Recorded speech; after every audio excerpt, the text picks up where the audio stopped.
ayat 33 sampai 42. Mari kita perhatikan. Kemuliaan bagi-Mu ya Tuhan, kemuliaan bagi-Mu. Dengarkanlah suatu perumpamaan yang lain. Adalah seorang tuan tanah membuka kebun anggur dan membuat pagar sekelilingnya. Ia menggali lubang tempat memeras anggur dan mendirikan menara jaga di dalam kebun itu. Kemudian ia menyewakan kebun itu pada penggarap-penggarap, lalu berangkat ke negeri lain. Ketika hampir tiba musim petik, ia menyuruh hamba-hambanya kepada penggarap-penggarap itu untuk menerima hasil yang menjadi bagiannya. Tetapi penggarap-penggarap itu menangkap hamba-hambanya itu. Mereka memukul yang seorang, membunuh yang lain, dan melempari yang lain lagi dengan batu. Kemudian Tuhan itu menyuruh pula hamba-hambanya yang lain lebih banyak daripada yang semula. Tetapi mereka pun diperlakukan sama seperti kawan-kawan mereka.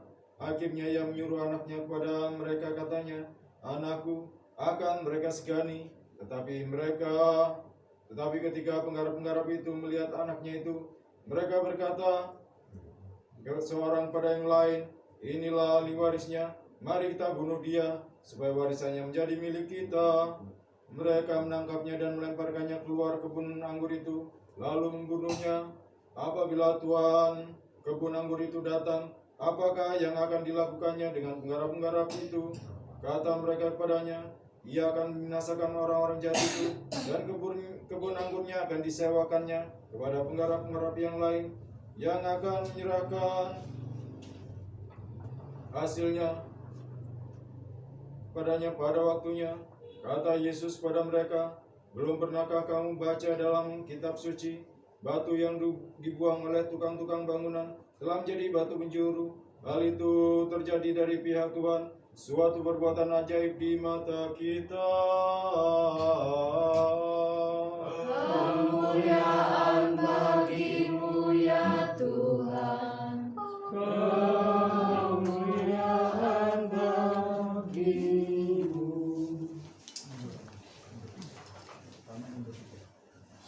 Saudara-saudara kasih di dalam nama Tuhan Yesus Kristus, Salam alaikum Bishem Hamashiach. Menjadi orang Kristen adalah merupakan sesuatu yang sangat disadari, harus membersihkan kalbu, harus membersihkan nafsu. Karena apa? Karena untuk dapat mengambil bagian di dalam kodrat ilahi itu tidaklah semudah orang membalikkan telapak tangan. Nah, ini nyata sekali kalau kita melihat apa yang dikatakan di dalam bacaan tadi, bahwa seorang majikan mau pergi menyerahkan apa yang ada menjadi miliknya, menggali lubang dan untuk menanam anggur, dan itu diserahkan kepada penggarap-penggarapnya. Diharapkan bahwa anggur yang diserahkan kepada penggarap-penggarapnya ini dilakukan dengan baik, dilakukan dengan sempurna, dilakukan dengan layak. Tetapi apa yang terjadi?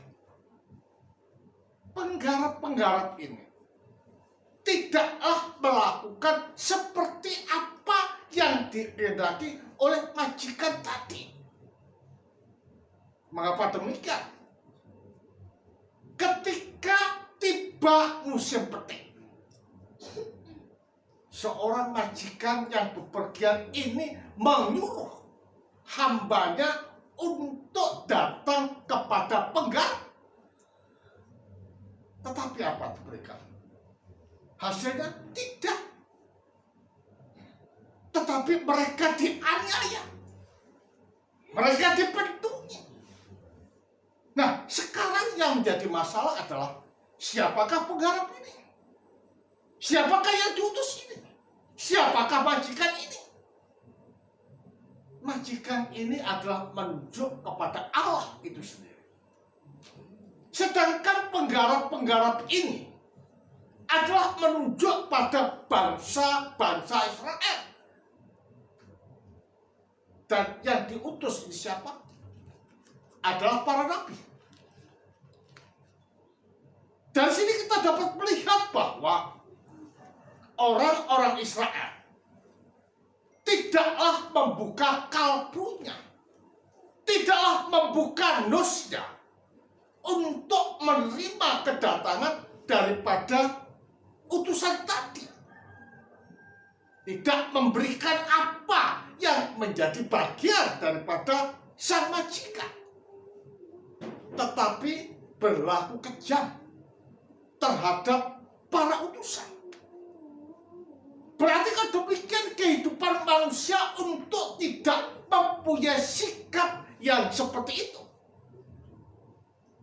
Perlu pembersihan kalbu, perlu pembersihan nus yang bersih, kalbu yang bersih. Tidaklah mungkin akan berbuat celak dan jahat kepada siapapun. Kejahatan yang ada ini sebenarnya tidaklah pernah dicipta dan tidaklah pernah terlintas di dalam kalbu Allah untuk menciptakan manusia yang jahat. Nah, manusia jahat ini karena menggunakan kehendak bebas secara salah, sehingga dengan demikian mereka terputus dari Allah. Mereka terputus dari pencipta, padahal pencipta itu adalah suci, kudus, dan tak bercacat.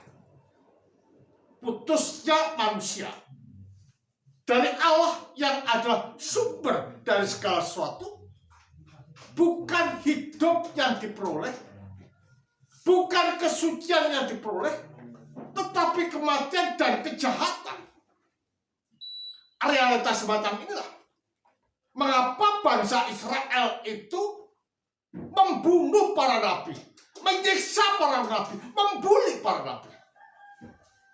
Dan sampai anaknya sendiri pun diutus untuk menagih, untuk mengambil apa yang menjadi hak daripada Allah. Tetapi apa? Mereka akan membunuh dan dibunuh dengan harapan bahwa kebun anggur yang diserahkan itu, yang digarap itu akan menjadi milik mereka.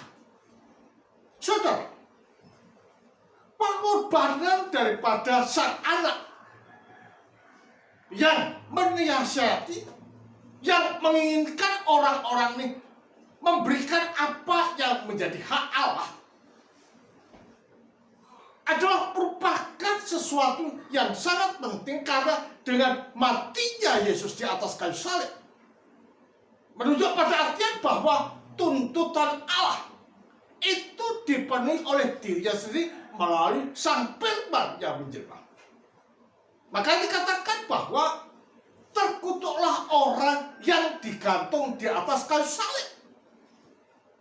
Berarti kalau demikian, apakah Yesus itu disalib karena kesalahannya, karena kejahatannya, karena perbuatan-perbuatan yang melenceng?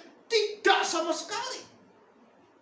Tetapi disalibkannya Yesus ini adalah untuk memenuhi apa yang dikatakannya sendiri, bahwa manusia itu harus ditebus, manusia itu harus dikembalikan. Nah, dengan disalibkannya Yesus, maka tuntutan Taurat telah dipenuhi.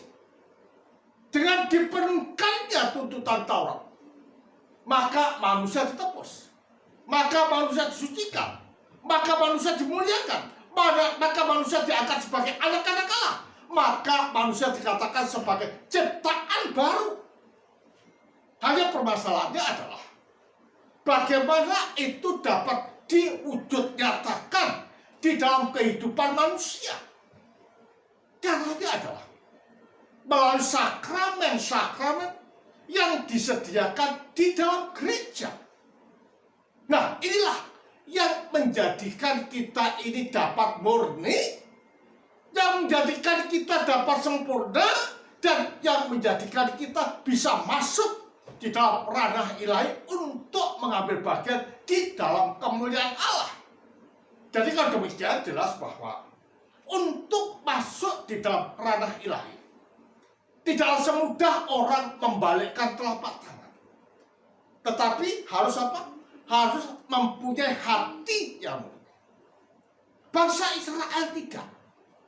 Tegar tengkuk dan tidak mau mengikuti atau panggilan dari para nabi untuk kembali kepada Allah yang menciptakan mereka. Nah, ketegar tengkukan ini menunjuk pada artian bahwa dia tidak membuka kalbu. Dia tidak berjuang untuk menempati apa yang sudah Allah tentukan dari semula, hidup tak bercacat di hadapan Allah. Nah, tujuan dari para nabi ini maka dikatakan be holy because God is holy. Artinya jadilah kudus sebab Allah itu kudus. Diingatkan terus-menerus tentang takdirnya. Berarti takdir Allah itu adalah kudus. Takdir Allah untuk manusia suci dan sempurna. Dan kesucian serta kekudusan itu hanya dapat diperoleh melalui sakramen yang terselenggara di dalam gereja. Karena itulah sakramen di dalam gereja bukan merupakan simbol, bukan merupakan lambang, bukan merupakan gambaran, tetapi itu adalah realita nyata yang menunjuk kepada pribadi Kristus itu sendiri. Karena inti daripada sakramen itu adalah Kristus itu. Dengan demikian, kita ambil sakramen berarti kita masuk di dalam kehidupan Kristus. Dan itulah merupakan suatu dasar kita untuk memperoleh apa itu kesucian, apa itu kesempurnaan, apa itu pemulihan, apa itu sikap yang terpuji di hadapan Allah. Dengan demikian, kehidupan orang percaya ini bukan hanya hidup, tetapi menempuh apa yang sudah Allah tetapkan dari semula menjadi rupa. Makanya kehidupan manusia itu adalah kehidupan yang berekstasi. Selalu keluar dari dalam dirinya sendiri untuk menuju pada dirinya sendiri. Landasannya siapa? Landasannya adalah Allah. Nah, kita diciptakan menurut gambar dan rupa Allah.